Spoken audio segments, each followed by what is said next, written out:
Not so fast. While some states are ending emergency declarations over COVID, Governor Roy Cooper says North Carolina's needs to stay in place, and that's not sitting well with some Republican lawmakers. Fox 46 reporter Michael Hyland live in Raleigh tonight. And Michael, the governor just signed a new executive order today extending the state of emergency another 7 weeks.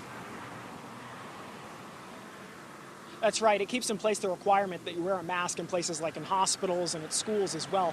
Cooper says the state also needs to keep the emergency declaration in place for flexibility with federal funding to respond to the pandemic.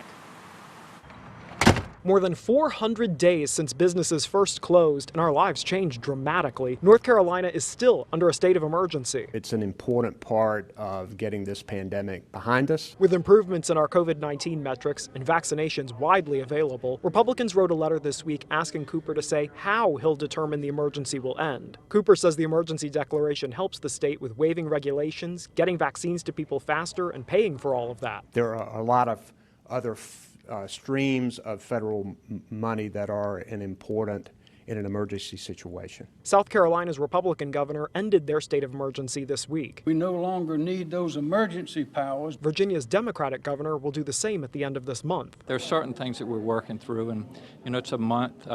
I don't think that's too extreme. Cooper is keeping a limited indoor mask mandate in effect, requiring them in places like hospitals, schools, and airports, like the CDC recommends. Republican Senate leader Phil Berger says it's time for the people running those places to make their own decisions about that. He points out there's been no spike in cases since the governor largely ended the mask mandate last month. I don't see that there is a continuing need for there to be an executive order that mandates masks at any place in the state of North Carolina.